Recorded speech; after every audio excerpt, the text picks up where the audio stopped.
नमस्कार, आपके साथ मैं रोहित कुमार। आप न्यूज फॉर नेशन पर। झारखंड में चुनावी बिगुल फूंका जा चुका है और अब एक एक करके जो गठबंधन के दल हैं वो अपने लिए सीटों के फॉर्मूले का ऐलान भी कर रहे हैं। एक तरफ जहां महागठबंधन में भी तय नहीं हो पाया है कि जेएमएम, कांग्रेस, लेफ्ट और साथ ही साथ आरजेडी कितने सीटों पर झारखंड के विधानसभा चुनाव में चुनावी रण में उतरने वाली है, तो दूसरी तरफ एनडीए ने इस बार अपना न सिर्फ कुनबा बढ़ाया है बल्कि एनडीए ने इस बार वहां पर जो है सीट शेयरिंग की फॉर्मूले का ऐलान भी कर दिया। यानी कि कौन कौन से सीटों पर कौन कौन से दल चुनाव लड़ेंगे ये तय हो चुका है। पहली बार वहां के एनडीए यानी झारखंड के एनडीए में बीजेपी और जो है आजसू के साथ वहां पर दो नए दल जो हैं वो साथ आ गए हैं और वो दल है जनता दल यूनाइटेड यानी नीतीश कुमार की पार्टी, और दूसरी पार्टी है जो कि चिराग पासवान की लोजपा रामविलास है। चिराग पासवान ने वहां अंतिम तक एनडीए का हिस्सा बनने के लिए तमाम तरह की कोशिशें की, तमाम तरह की रणनीति बनाई, तमाम लोग बड़े नेताओं से मुलाकात हुई, चाहे वो अमित शाह हो, हेमंत विश्व शर्मा हो जो कि झारखंड के बीजेपी के प्रभारी हैं, जिन्होंने सीट शेयरिंग में महत्वपूर्ण भूमिका निभाई है। इन तमाम चीज़ों के बीच में नीतीश कुमार से चिराग पासवान की मुलाकात होती है और चिराग पासवान ने नीतीश कुमार को गुड फेथ में लिया और नीतीश कुमार ने चिराग पासवान के लिए कह सकते हैं कि अपनी एक सीट, अपने खाते एक सीट जो उसकी कुर्बानी दे दी। 3 सीटें जदयू को मिलनी थी लेकिन 2 मिली और एक जदयू वाली जो सीट थी वो चिराग पासवान को मिली, ऐसी जो है दबी जुबान से चर्चा है। चिराग पासवान की लोजपा रामविलास 17 सीट से चुनाव लड़ेगी। तो जदयू से एक सीट पर जहां सरयू राय चुनाव लड़ेंगे, वही सरयू राय जिन्होंने पिछले विधानसभा चुनाव 2019 में वहां के सिटिंग सीएम को जो है चुनाव हराया था और उनकी वजह से ही बीजेपी के वहां पे बड़ी हार हुई ऐसा कहा जाता है। हालांकि अब रघुवर दास झारखंड से बाहर ओडिशा के राज्यपाल के तौर पर जो है अपना कार्यकाल देख रहे हैं। तो दूसरी तरफ जो है राजा पीटर बड़े नेता हैं, उनको जदयू ने शामिल करा और उनके लिए भी एक सीट जदयू ने लेने में कामयाबी हासिल की है। कुल 68 सीटें हैं उस पर बीजेपी सबसे बड़े दल के तौर पर चुनाव लड़ेगी और 10 सीट पर वहां पर आजसू जो कि सुदेश महतो की पार्टी है, और पिछले विधानसभा चुनाव में सुदेश महतो अलग लड़े थे, सीट शेयरिंग पर बात नहीं बन पाई थी। बीजेपी उस वक्त उनको उतनी सीट देने को तैयार नहीं थी जितनी की वो मांग कर रहे थे और यही वजह है कि उन्होंने अकेले चुनाव लड़ा और इसका बड़ा असर हुआ कि कई सीटों पर बीजेपी को नुकसान हुआ। अब क्योंकि 19 में जो हुआ और उसके बाद एक चुनाव झारखंड ने देखा है कुछ महीने पहले, वो लोकसभा का चुनाव है। इन्हीं चुनावों की सहायता समझने की कोशिश करेंगे कि अब चुनाव की क्योंकि डुगडुगी बच चुकी है, 2 चरणों में वहां पर चुनाव होने हैं।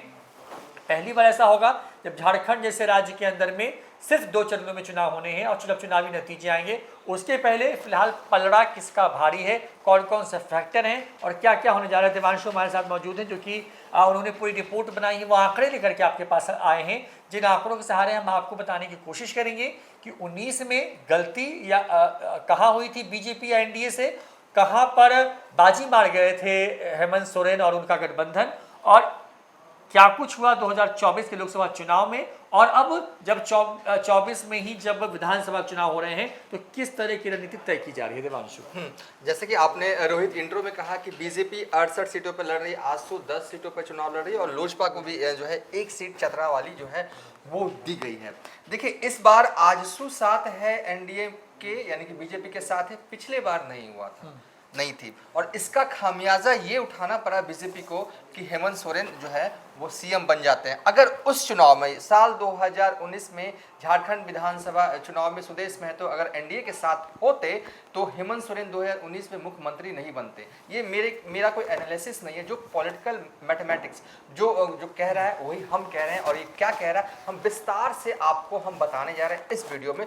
लेकिन बात शुरुआत दौर में हम कर लेते हैं क्योंकि इस बार 2019 के मुकाबले 2024 में बिहार की रीजनल पार्टी की भूमिका जो है वो बढ़ी है झारखंड इलेक्शन में, और चूंकि नीतीश कुमार की भी भूमिका बढ़ी है, चिराग पासवान की भूमिका जो है वो बढ़ी है।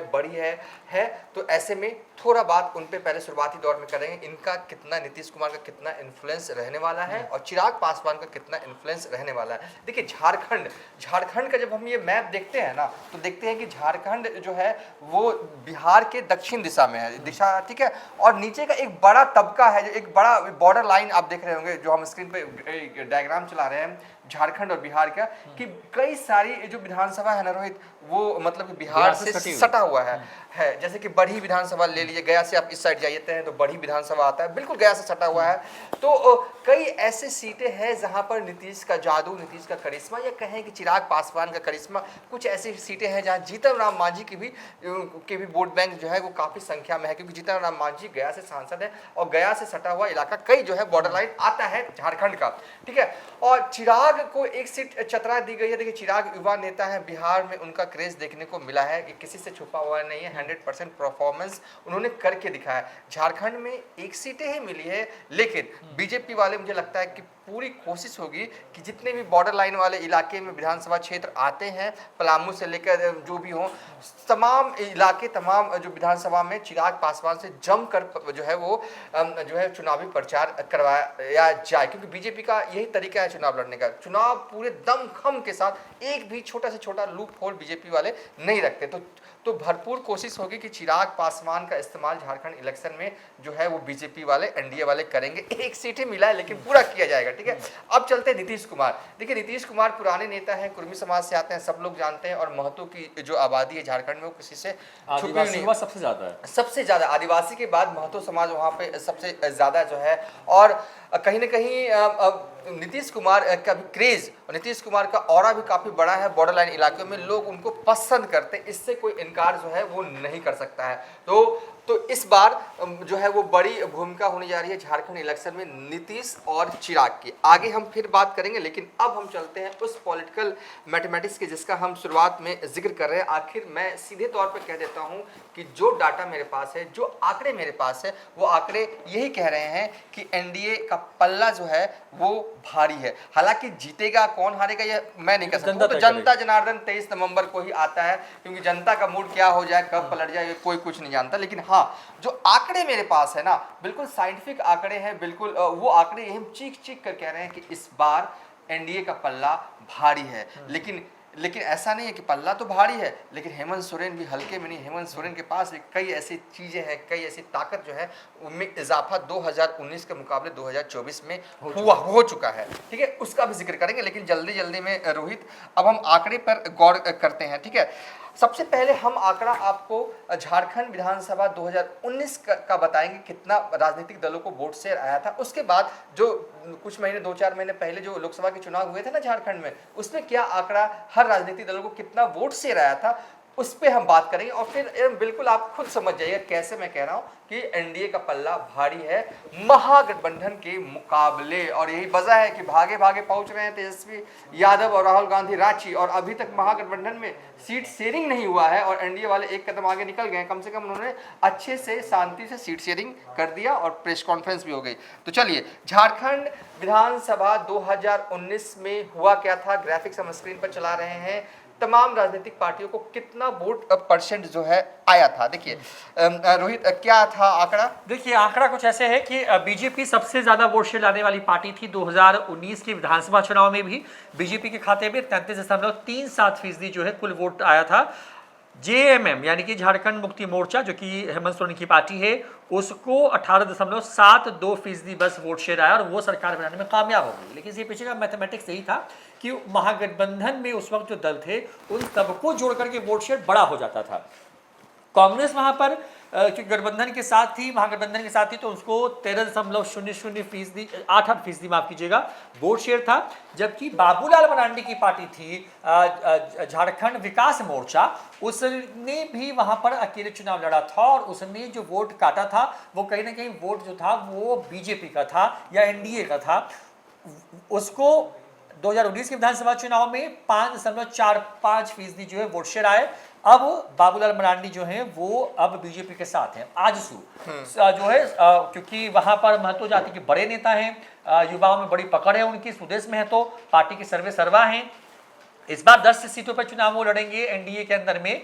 लेकिन पिछले बार जब उनकी बात नहीं बन पाई थी एनडीए के अंदर में, तो उन्होंने अकेले चुनाव लड़ा, और वहां पर उनके खाते में 8.10% वोट आया। जबकि आरजेडी जो तेजस्वी यादव की पार्टी है उसने भी चुनाव लड़ा, उनके सिर्फ एक विधायक जीत करके आए थे, जो कि सरकार में लगातार मंत्री बने हुए हैं। इस बार उनकी बहु चुनाव लड़ सकते हैं, ऐसी खबरें सामने आती रही हैं। तो उनके खाते में 2.75% जो है वोट आया। अब देखिए बीजेपी को अगर अलग कर दें तो 33.33% करीब करीब वोट शेयर होता है। जेएमएम कांग्रेस आरजेडी को जोड़ते हैं तब जाकर के वो लगभग पहुंच पाते हैं बीजेपी के अकेले वोट शेयर के आसपास में। ऐसे में अगर जेवीएम जो बाबूलाल मरांडी की उस वक्त की पार्टी थी जिन्होंने अपना विलय कर लिया, अगर वो साथ में उनको जोड़ दें बीजेपी के साथ में और आजसू को जोड़ लें साथ में, तो ये वोट शेयर जो है 45% के करीब ऊपर पहुंच जाता है और 46.92%। हाँ, तो 46 से ऊपर का वोट शेयर हो जाता है और महागठबंधन जो है वो 10% कम से कम वोट शेयर में कम रहती है। ये हाल है 2019 के विधानसभा चुनाव का। अब देखिए 24 में अभी 3-4 महीने पहले झारखंड में देश भर के साथ में वहां पे चुनाव हुए हैं और हेमंत सोरेन पर जब कार्रवाई हुई, शिकंजा कसा गया, जब वो जेल में थे, सिंपैथी थी उनके समर्थन में, तब भी बहुत कमाल लोकसभा चुनाव में नहीं कर पाए। लेकिन लोकसभा चुनाव में क्योंकि क्या है कि मुद्दे अलग होते हैं वहां पर, लेकिन उसके बाद हेमंत सोरेन ने कुछ और चीजें की हैं, उस पर देवांशु बाद में बताएंगे। लेकिन बताते हैं कि 24 में क्या क्या हुआ। 24 का जो विधानसभा चुनाव हुआ, इसमें भी जो है जो कुल वहां की जो 14 सीटें हैं झारखंड की, उन सीटों पर बीजेपी ने कमाल किया। हालांकि कई सीटें जो कि बीजेपी की परंपरागत सीट थी वहां पर बीजेपी को हार का सामना करना पड़ा। बड़े चेहरा अर्जुन मुंडा थे, मंत्री थे मोदी कैबिनेट में, वो चुनाव हार जाते हैं वहां पर। लेकिन बीजेपी ने वहां पर 3 सीटें जो है वो लूज करती है। खूंटी, दुमका, लोहरदगा जो है वो बीजेपी हार जाती है। तीनों आदिवासी बहुल सीटें।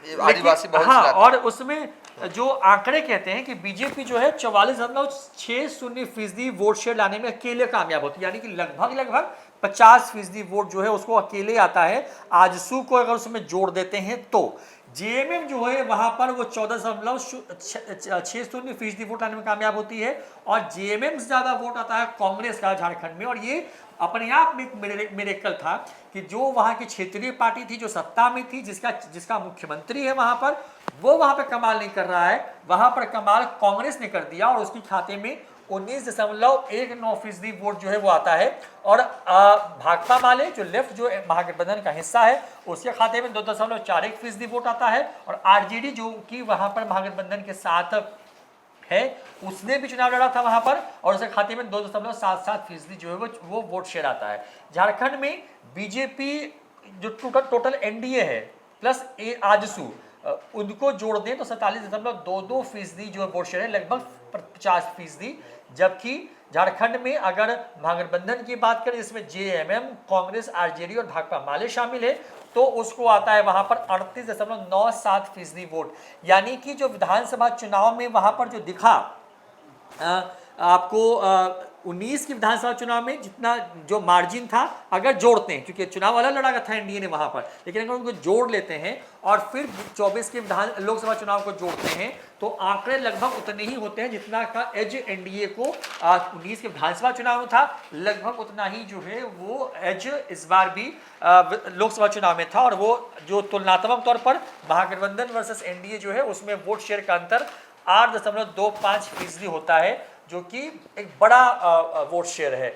ऐसे में क्योंकि झारखंड में महागठबंधन तय नहीं कर पा रही है चीज़ों को लेकर के, अभी बीजेपी ने पहले ही सब कुछ तय कर दिया है। चिराग जैसे युवा चेहरे को भी इंट्रोड्यूस किया है, जो गलती पिछली बार की थी उनको भी लेकर के आए हैं। और दूसरी तरफ नीतीश कुमार जैसे एक बहुत कह लें कि किसी राज्य के मुख्यमंत्री के तौर पर सबसे लंबा टेन्योर वाले मुख्यमंत्रियों में से नीतीश कुमार आते हैं, तो वैसे चेहरे को भी साथ ला करके एक तरीके से कहें कि वहाँ पर बीजेपी ने बड़ी स्ट्रैटेजी बनाई है, क्योंकि झारखंड में बिहारी मूल के लोग भी बड़ी संख्या में वहां पर है, क्योंकि गैर आदिवासी माने जाते हैं वहां पर। और लड़ाई जो हेमंत सोरेन लड़ते रहे हैं वो आदिवासी बनाम गैर आदिवासी का है। उनके साथ में एक प्लस पॉइंट ये हो जाता है कि आदिवासी के साथ साथ में उनके साथ एक बड़ा वोट बैंक मुसलमानों का खड़ा है, आरजेडी, कांग्रेस और जेएमएम की वजह से। तो भारी दिख रहे हैं आंकड़ों में यहाँ पे, लेकिन क्या इतने कमजोर हैं हेमंत सोरेन कि बस आंकड़े के हिसाब से हम मान के चलें झारखंड में बीजेपी आ रही है?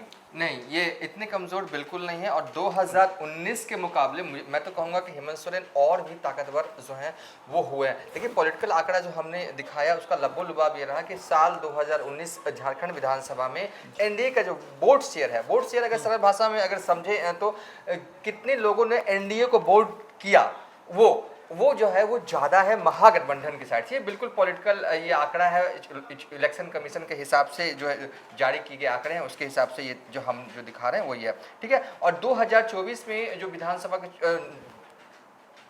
2024 में झारखंड में जो लोकसभा के चुनाव है उसमें भी ये दिखा कि एनडीए का जो वोट शेयर है महागठबंधन के मुकाबले 8.25 जो है वो ज़्यादा। इस लिहाज से देखें तो एनडीए का पल्ला भारी जो है वो दिखता है। लेकिन दूसरे साइड हेमंत सोरेन की ताकत क्या है, तो मुझे लगता है कि सबसे बड़ी ताकत अभी जो बन गई है, ताज़ा जो है उनकी ताकत में जो इजाफा हुआ है, मैया सम्मान योजना, जो कि जिस दिन जो है वो इलेक्शन कमीशन झारखंड इलेक्शन की घोषणा कर रहा था उससे एक दिन पहले झारखंड कैबिनेट ये फैसला लेती है कि मैया सम्मान योजना जो है प्रत्येक माह जो आर्थिक रूप से कमजोर महिलाएं जो हैं उनको 1000 रुपये दिया जाता था, उसे बढ़ाकर 2500 रुपया किया गया है।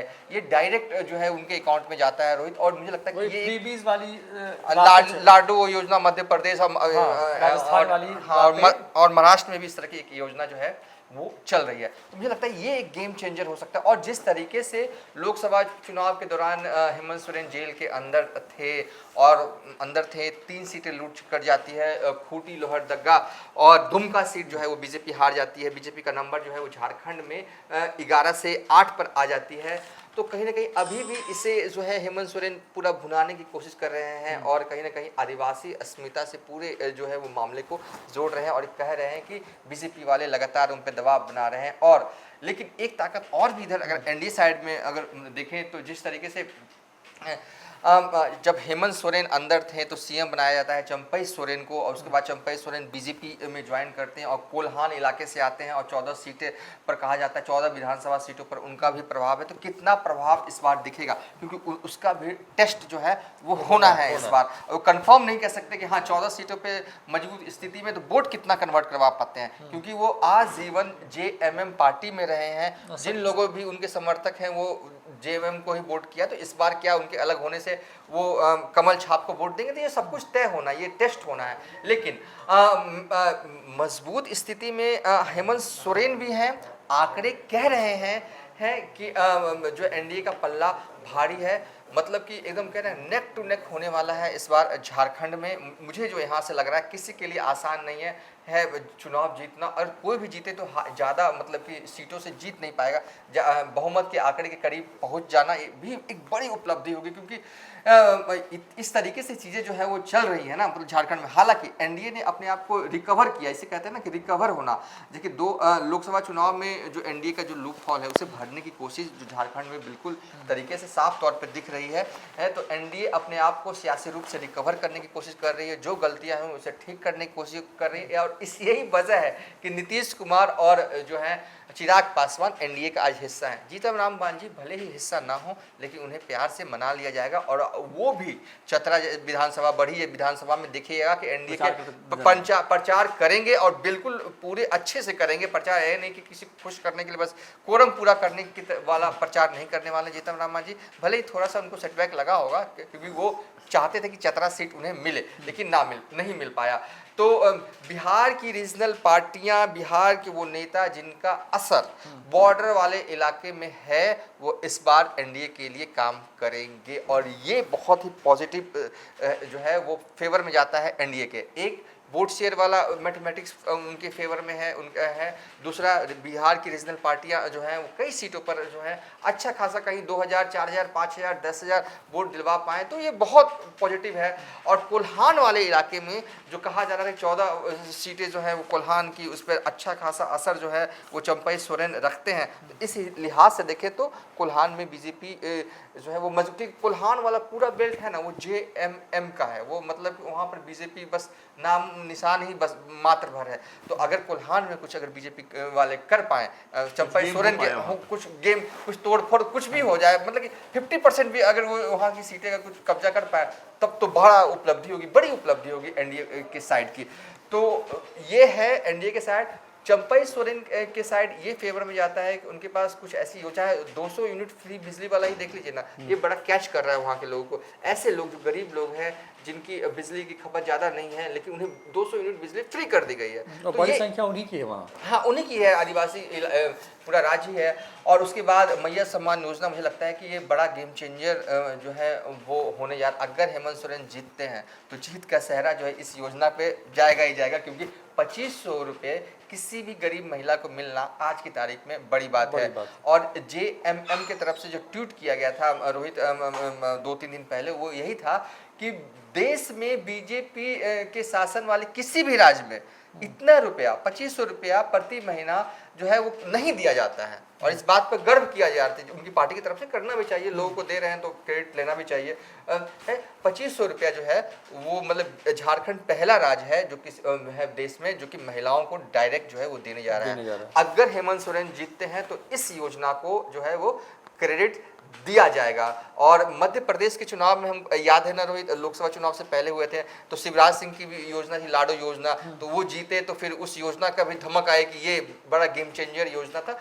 तो ये सब चल रहा है, नेक टू नेक फाइट है। और अंत में अगर मैं ये कहूँगा, एक चतरा सीट में एक साइड जो है वो सत्यानंद भोक्ता जो मौजूदा विधायक है उनकी बहू रश्मि प्रकाश लड़ेंगी, तो दूसरी तरफ लोजपा की उम्मीदवार जो है वो चुनाव लड़ेंगे।